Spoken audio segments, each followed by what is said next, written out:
네, 안녕하십니까. 여러분들 반갑습니다. 금융과 에너지 업종 담당자 데이어 멘토 권혁철입니다. 자, 오늘 1월 25일 목요일인데 이번 주도 단 이틀밖에 남지 않았습니다. 시간 참 빠른 것 같은데, 자, 오늘 롯데케미칼 데일리 리뷰 말씀을 드려보도록 하겠습니다. 자, 중국 경제 활성화가 된다는 뉴스가 있었더라고요. 그 부분하고 차트 분석까지 여러분들과 함께 말씀드려보도록 하겠습니다. 자, 먼저 시작하기에 앞서 한 가지 약속 하나 드리려고요.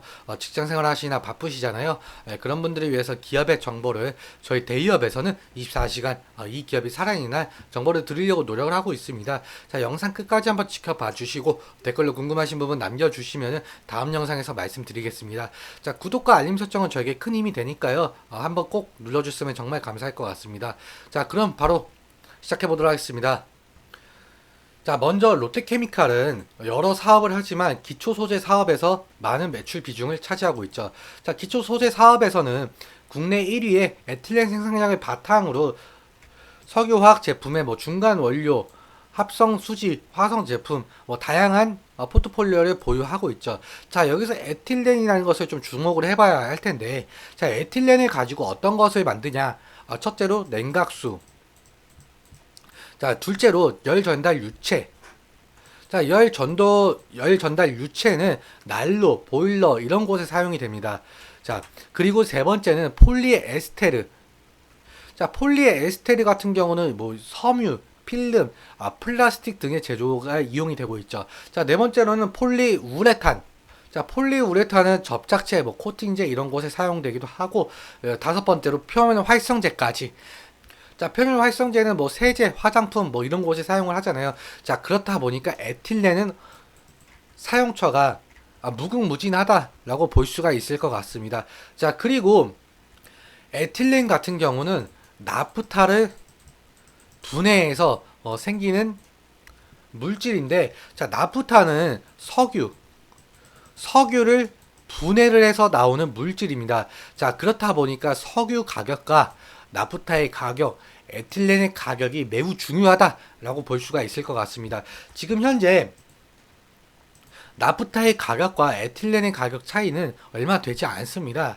자, 나프타의 가격은 1톤당 640달러, 에틸렌은 860달러. 보통 나프타와 에틸렌의 가격 스프레드 차이가 300에서 500달러로 보고 있는데 손익분기점입니다, 여러분들. 자, 그런데 가격 차이가 현재 220달러에 불과하죠. 자, 그렇다 보니까 지금 현재 주가상에서도 롯데케미칼은 계속적으로 하락을 면치 못하고 있었던 것입니다. 자, 왜냐? 매출적인 부분에 대해서 계속적으로 손실을 보고 있던 구조였기 때문에 현재 나프타의 가격이 계속 오르고 있어요. 자, 오르는 이유는 석유 가격이 오르고 있기 때문에. 그럼 원유 가격은 왜 오르고 있을까? 중동 정세가 안 좋잖아요. 지금 하마스와 이스라엘, 또 이란과 파키스탄, 후티 반군과 미국, 영국 이런 식으로 지금 중동 정세가 어렵다 보니까 현재 브렌트유 기준으로 80달러가 넘었습니다. 자, 그렇기 때문에 나프타 가격이 떨어지고 있지 않은 상황. 반대로 에틸렌의 가격은 점차 내려오고 있었죠. 왜냐? 중국에서 에틸렌의 생산 라인을 어마무시하게 지었었거든요. 자, 그렇다 보니까 공급 과잉 현상으로 에틸렌 가격은 떨어지고 나프타의 가격, 석유 원유 가격은 올랐기 때문에 차이가 점점 줄어들었던 상황으로 볼 수가 있겠습니다. 자, 그러면 앞으로 이런 가격적인 측면에 대해서 타파를 해야 될 텐데 이런 뉴스가 있더라고요. 중국에서 지금 성장 촉진을 위해서 정책을 완화하는 발표를 했다. 자, 은행에 대한 지급 진부율 요건은 2월 5일부터 50bp 인하가 되어서 1조 원의 위안의 장기 자본을 제공을 하게 된다라고 나와 있네요.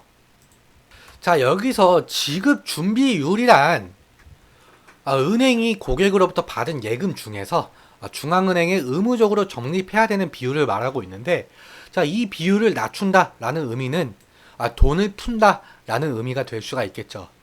자, 그렇게 중국 경제를 활성화하기 위해서 중국 정부는 이러한 발표를 했는데, 중국의 돈이 풀리면은 경제가 활성화되면서 화학 제품의 수요도 늘어날 수가 있겠죠. 자, 그렇다 보니까 2024년 전망은 어느 정도 개선이 될 가능성이 높을 것이다. 그러한 부분에 대해서 매출적인 기대감으로 주가 상승의 여력이 나올 가능성이 있다라고 판단을 할 수가 있을 것 같습니다. 자, 그러면은 롯데케미칼의 투자자별 동향을 함께 보도록 하겠습니다. 자, 어제 외국인은 46억 정도 매수를 진행을 하였고, 기관은 45억 정도 매수를 진행을 하였네요. 자, 개인은 반대로 91억 정도 매도를 진행을 하였는데, 어제 많은 상승을 나온 것을 보실 수가 있습니다. 어제 6% 정도 상승을 하였는데, 어느 정도 가격이 올라왔다 싶으니까 개인분들은 차익 실현 매물이 나왔을 가능성도 있지만 어느 정도 원금 보존 물량을 좀 선택을 했다라고 보실 수가 있습니다. 왜? 여태 계속을 하락을 하고 있었잖아요. 자, 그렇다 보니까 어제 투자자별 매매 동향으로 보자면 어느 정도 악성 매물이 소화가 됐다라고 표현을 할 수가 있을 것 같네요. 자, 오늘도 마찬가지로 2시 20분까지는 660억 66억을 매수했던 것을 보실 수가 있고, 기관은 반대로 매도를 진행을 하였네요. 자, 그래도 오늘 6% 정도, 오늘도 6% 상승을 보여줬는데, 저는 아무래도 낙폭 과대로 인한 저가 매수세가 유입이 되지 않았나 생각을 하고 있습니다. 자, 아직 실적 발표가 되지 않았거든요. 롯데케미칼이 22년도에는 적자였어요. 자, 그런데 예상치도 지금 이번 연도, 작년 23년도 예상치도 적자로 표현이 되고 있죠. 자, 그렇다 보니까 4분기 실적이 발표되면 어느 정도 단기적으로 주가 하락을 나올 수도 있을 것 같다. 어닝 쇼크라고 표현을 하죠. 예상치보다 좀 낮게 나오면은 어닝 쇼크.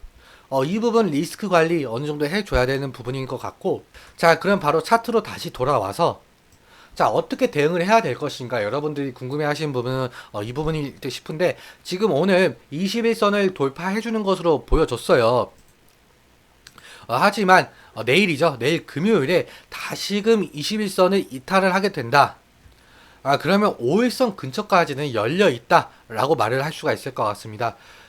자, 그런데 지금 중국에서도 경기 부양책을 계속적으로 하고 있는 만큼 에틸렌에 대한 수요는 늘어날 것으로 판단이 되고 있거든요. 자, 그렇다면 언젠가는 롯데케미칼 주가 회복을 할 텐데, 그러기 위해서는 먼저 매물 소화와 매물대 저항을 돌파를 해주는 것이 중요하겠죠. 자, 매물 저항 같은 경우는 241선 부근과 18만원 부근이 될 수가 있을 것 같네요. 자, 거래량만 동반하게 되고 24년 에틸렌 수요가 점차 증대되는 것으로 보아서 어느 정도 주가 회복의 가능성은 남아있다라고 말을 할 수가 있을 것 같습니다.